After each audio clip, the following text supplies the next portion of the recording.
मनीष गर्ग। खबर जबलपुर। मुख्यमंत्री को ज्ञापन सौंपने जा रहे कांग्रेसियों को पुलिस गिरफ्तार कर लिया है। जबलपुर में आज मुख्यमंत्री डॉक्टर मोहन यादव गौशाला का भूमि पूजन किया। इससे पहले उनसे मिलने जा रहे कांग्रेस पार्षद दल को पुलिस ने गिरफ्तार कर लिया। कांग्रेस पार्षदों ने 5 सूत्रीय मांगों को लेकर मुख्यमंत्री को ज्ञापन सौंपने की जिला प्रशासन से अनुमति मांगी थी। अनुमति नहीं मिलने पर भी मुख्यमंत्री से मिलने जा रहे 15 कांग्रेसी पार्षदों को नगर निगम परिसर से पुलिस ने गिरफ्तार कर लिया है। पार्षदों का कहना है कि महापौर से नगर निगम की व्यवस्था नहीं संभल रही है, मुख्यमंत्री को हस्तक्षेप करना चाहिए। 53 एकड़ में बनी गौशाला। वार्ड नंबर 79 में 10 करोड़ की लागत से नगर निगम हाईटेक गौशाला का निर्माण कर रहा है। इसका भूमि पूजन मुख्यमंत्री मोहन यादव करेंगे। गौशाला करीब 53 एकड़ में आकार लेगी। इस गौशाला के बनने के बाद सड़क पर घूम रहे गोवंश को आश्रय मिलेगा।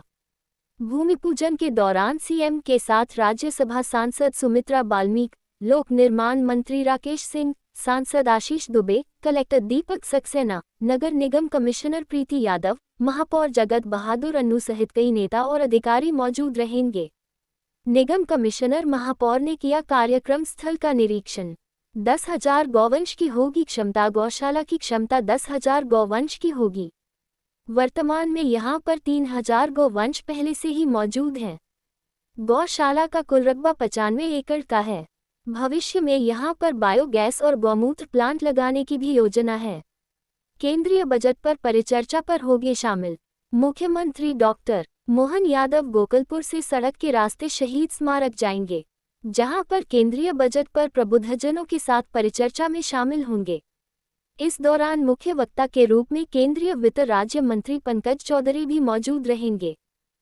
स्वागत करें माननीय महापौर जी से आग्रह, हमारे माननीय मंत्री महोदय का स्वागत करें। माननीय मंत्री मध्य प्रदेश शासन श्री राकेश सिंह जी का स्वागत करें। माननीय मंत्री मध्य प्रदेश शासन श्री लखन पटेल जी का स्वागत करें और श्री नागर सिंह चौहान जी माननीय मंत्री अनुसूचित जाति कल्याण विभाग का भी स्वागत, अभिनंदन। माननीय महापौर जी हमारे सभी मंत्रीगणों का स्वागत करें। आग्रह, माननीय मंत्री मध्य प्रदेश शासन श्री राकेश सिंह जी आज के इस अवसर पर अपना संक्षिप्त उद्बोधन प्रस्तुत करें।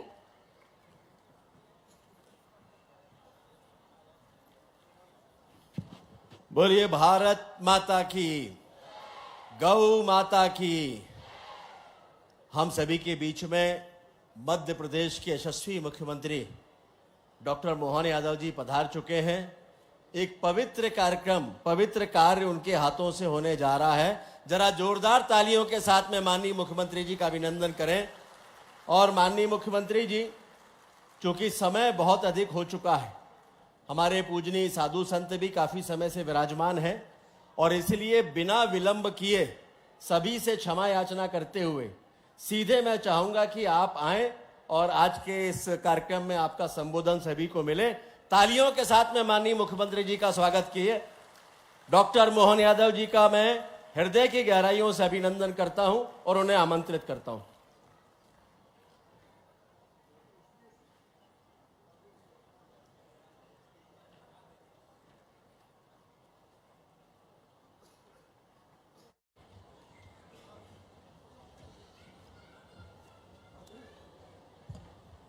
सर्वप्रथम तो मैं सारे संत वृंद का आपके चरणों में प्रणाम करता हूं। जोरदार अभिनंदन करें हमारे संत वृंद के लिए। परम पूज्य अच्युतानंद जी महाराज साहब, परम पूज्य महामंडलेश्वर अखिलेश्वरानंद जी, परम पूज्य स्वामी विश्वदानंद जी महाराज, गिरीशानंद जी महाराज साहब, परम पूज्य जगत गुरु डॉक्टर स्वामी नरसिंह देवाचार्य जी महाराज साहब, आपको प्रणाम करता हूँ। महामंडलेश्वर परम पूज्य डॉक्टर राधे चैतन्य जी महाराज साहब, आपको भी प्रणाम। परम पूज्य जगत गुरु रामानंदाचार्य जी डॉक्टर बाल गोविंदाचार्य जी महाराज, परम पूज्य ब्रह्मचारी स्वामी चैतन्यानंद जी महाराज साहब, आपको भी प्रणाम। परम पूज्य साध्वी मैत्रेय दीदी, आपको भी प्रणाम करता हूँ। मुझे आपका माननीय परम पूज्य गोविंद गिरी जी महाराज, गिरीशानंद जी महाराज, नाम तो अखिलेश्वरानंद जी महाराज, ऐसा लग रहा है कि हमारा पूरा आयोजन, ये पूरा हमारा मंच माननीय मंत्री राकेश सिंह जी, माननीय मंत्री लखन पटेल जी, माननीय सांसद हमारे आशीष जी, माननीय महापौर जी, इस अवसर पर माननीय विधायकगण संतोष जी और हमारे पटेल साहब जोरदार है ना, और इधर से पांडे जी हैं, हाँ सुमित्रा वाल्मीकि जी, माननीय राज्यसभा सांसद जी। दीदी उधर बैठ जाती है, थोड़ा कंफ्यूजन हो जाता है। मैं पूरे मंच का एक बार दोनों जिला अध्यक्ष सहित सभी का, जिला पंचायत अध्यक्ष का, नगर पालिका, नगर निगम, जो क्षेत्र आ रहा है, थोड़ा समय की सीमितता है, लेकिन मैं मान के चलता हूं आज के इस मंच पर खास करके जिस प्रकार का ये जो वातावरण है, हमारी सरकार बनने के बाद पहले तो यशस्वी प्रधानमंत्री के लिए जोरदार अभिनंदन श्रीमान नरेंद्र मोदी जी के लिए।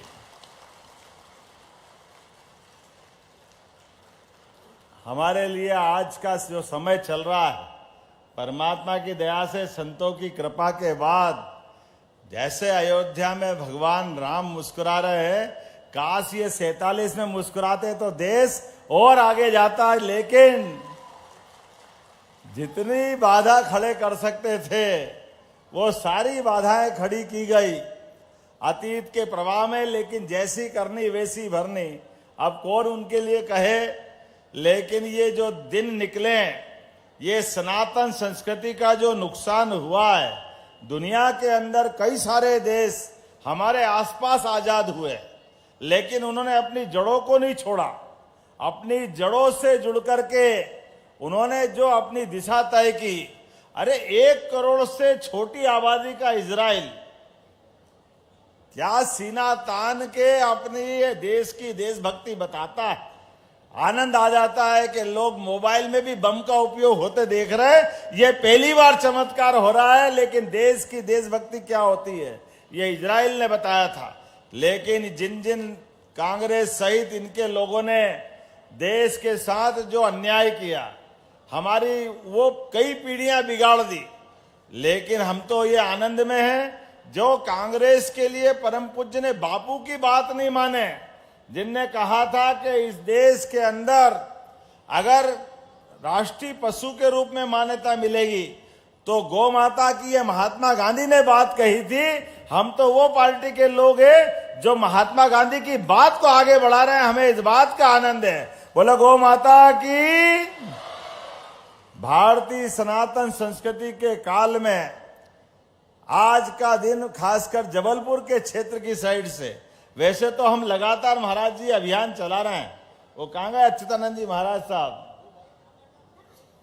अच्छा प्लेन पकड़ना था, तो मैं उनके लिए भी प्रणाम करता हूं और उनके माध्यम से आप सबको ये स्मरण करा रहा हूं कि अब आने वाले समय में खास करके आज तो यहां हम सब जानते हैं कि हमारी सरकार के बनने के बाद, वैसे तो सरकार के पहले से भी गौशालाओं का संचालन व्यवस्था, इसके मामले में सरकार के माध्यम से और भारतीय जनता पार्टी की नीति होने के कारण से हमने इन सारे कामों को प्रोत्साहन दिया।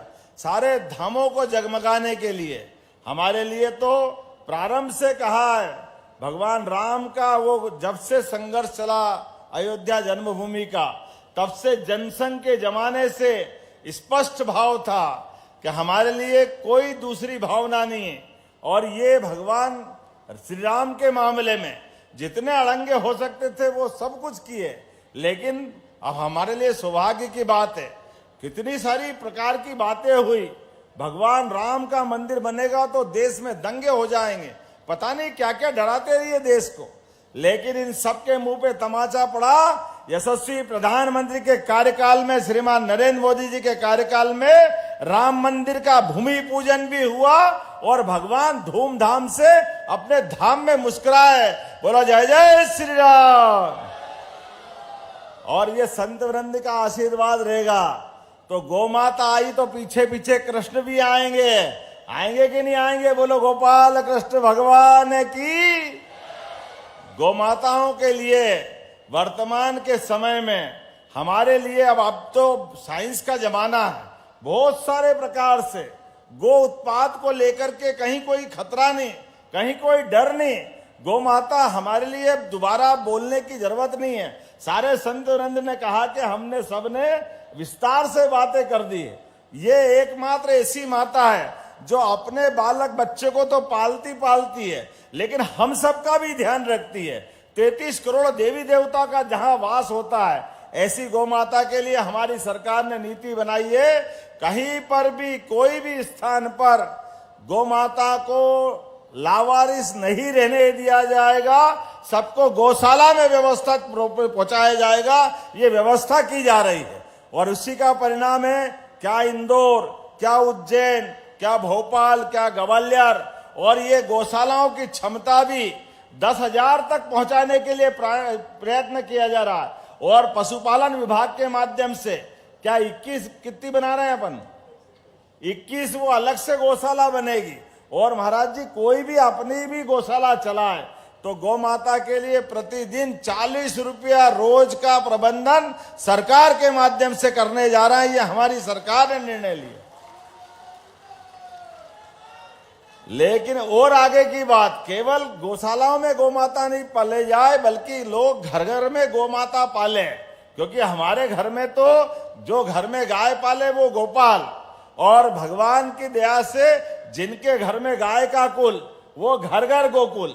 इसीलिए ये अपने गांव के गांव वृंदावन बनाना, जहां गाय माता का कुल और घर में पालने वाले को गोपाल कहते हैं। ऐसे में गोकुल और गोपाल दोनों मिल गए तो वृंदावन बन जाएगा। हमारे द्वारा प्रयास चल रहा है नेशनल डेयरी डेवलपमेंट बोर्ड के माध्यम से पूरे प्रदेश के अंदर गौ माताओं को लेकर के 10 से ज्यादा जो गाय माता पालेगा और दूध के उत्पादन से अपनी आय बढ़ाएगा।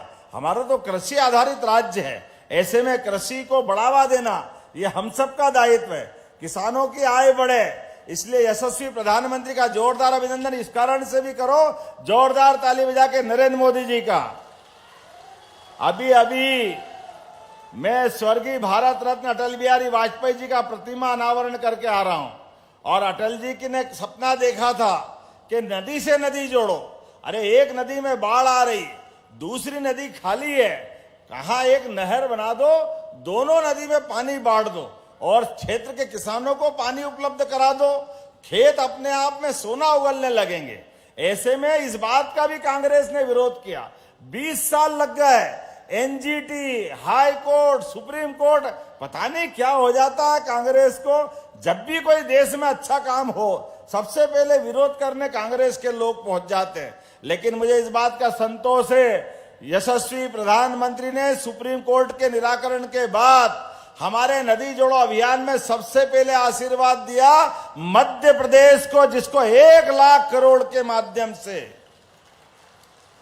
बुंदेलखंड की धरती पर केन बेतवा नदी जोड़ो अभियान का आशीर्वाद दिया है। और केन बेतवा तो मिली, साथ में पार्वती, कालीसिंध, चंबल, जिसके माध्यम से चंबल का पूरा बेल्ट और मालवा का पश्चिमी बेल्ट, दोनों में 13 से ज्यादा जिलों के अंदर नदी जोड़ो अभियान का दूसरा 70,000 करोड़ का एक और आशीर्वाद मिला। अर्थात 2 नदी जोड़ो अभियान 2 राज्यों के साथ। और ये बदलते दौर का समय है, वो समय चला गया जब कर्नाटक, तमिलनाडु, आंध्र प्रदेश, कर्नाटक आपस में पानी के बंटवारों को लेकर के आपस में संघर्ष करते हैं। मुझे इस बात का संतोष है, यशस्वी प्रधानमंत्री ने हमारी शपथ के बाद कहा ये भारत एक है, आपस के राज्यों के संबंध सौहार्दपूर्ण होना चाहिए। हमारे ये जल की राशि का बंटवारा और भी कोई मामले में बंटवारे, ये आपस में सामंजस्य से होना चाहिए। इसने प्रेम और सौहार्द का वातावरण बनना चाहिए। हमने भाई साहब माननीय प्रधानमंत्री जी को उनको आश्वस्त किया था कि प्रधानमंत्री जी आपकी बात को गांठ बांध के रखेंगे। हमारे राज्य के आसपास के जितने भी ऐसे झगड़े जल को लेकर के, सब पे हम अपने प्रबंधन के आधार पर विवाद को समाप्त करते हुए, हमारे मन में भाव है, ये बात सही कि अधिकारियों के लेवल पे बहुत सारे कष्ट होते हैं, लेकिन अधिकारियों को कन्विंस करते हुए हमारे संबंध आपस में बनेंगे। मुझे इस बात की प्रसन्नता है कि राजस्थान और उत्तर प्रदेश के माध्यम से हमने उस विषय को खत्म किया। जोरदार अभिनंदन करो, माननीय मोदी जी की भावना का सम्मान किया। और ये तो अपना मध्य प्रदेश ये नदियों का मायका है, परमात्मा की कृपा है। मां नर्मदा रेवा से पूरा अंचल हमारा हरा भरा है, लेकिन इसके बाद में भी कुछ और नदी माता बची है। अभी महाराष्ट्र के माध्यम से ताप्ती मैया का भी एक बड़ा एग्रीमेंट करने वाले हैं, जिसके माध्यम से वहां भी नदी जोड़ो अभियान को चलाएंगे। जब पानी हो जाएगा, खेती होगी, हमारी सब प्रकार की व्यवस्था सुधरेगी।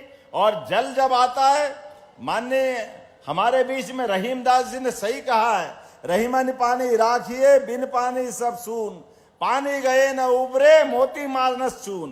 पानी के आधार पर ही संस्कृति में, खासकर हमारे यहाँ तो सुबह से उठ करके सूर्य नारायण देवता को अर्घ दे करके जल से जीवन की कामना की गई है। गौ माता को बिना रोटी दिए अपना जीवन लगता अधूरा है। ऐसे में ये सभी लोगों के हिसाब से धार्मिक क्रियाकलाप हो सकते हैं, लेकिन जिनका छोटा मन है वो अपना मन अपने पास रखे।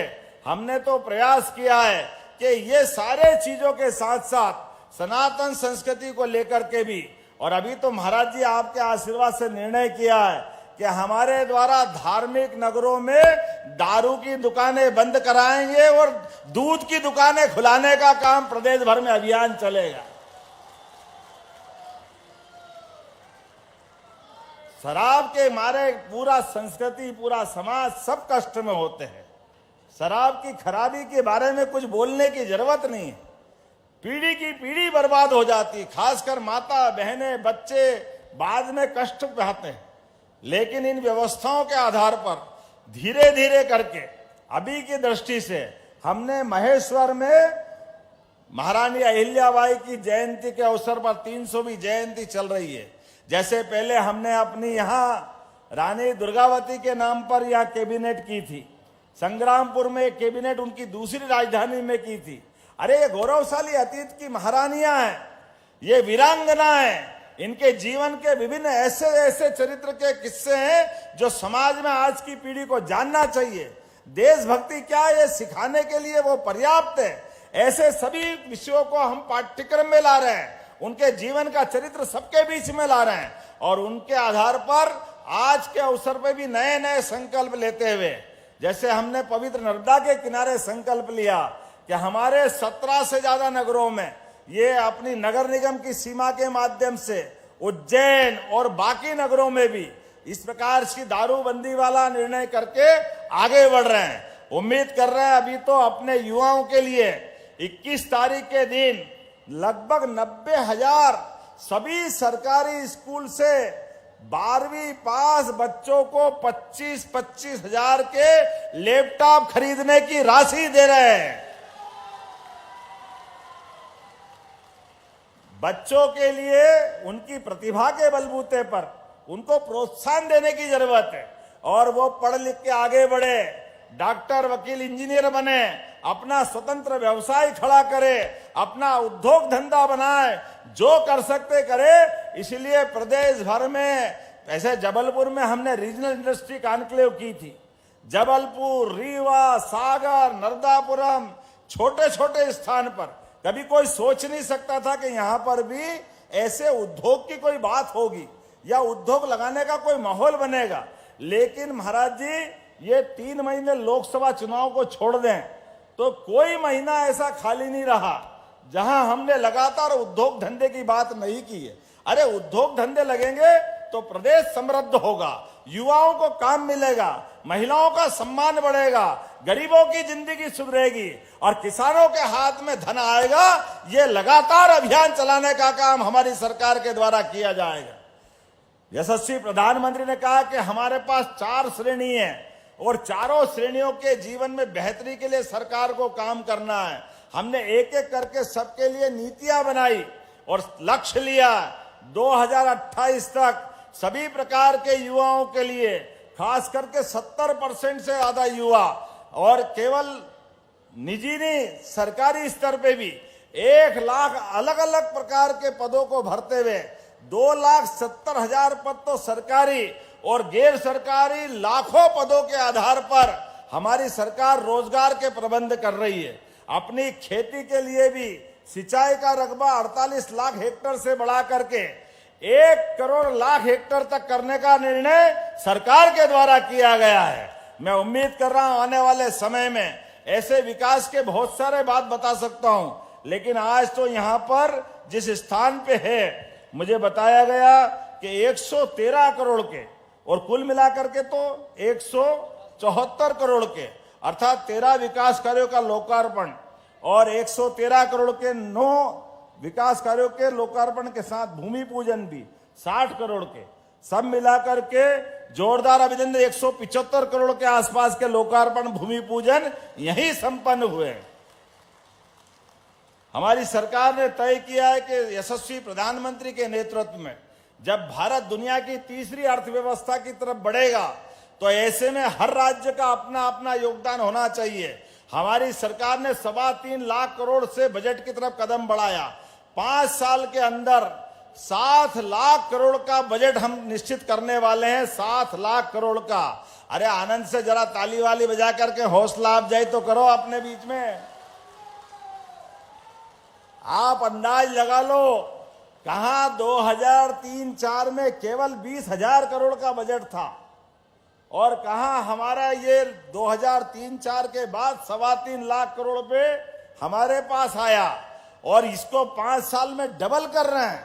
एक एक पैसा जनता की बेहतरी के लिए, गरीबों की जिंदगी बदलने के लिए, युवाओं को काम देने के लिए और प्रदेश को देश का नंबर 1 का राज्य बनाने के लिए लगातार अभियान चला रहे हैं। उम्मीद करता हूं थोड़ा विलंब से आया, क्षमा भी चाहता हूं, लेकिन इस विकास के साक्षी आप बनते रहेंगे।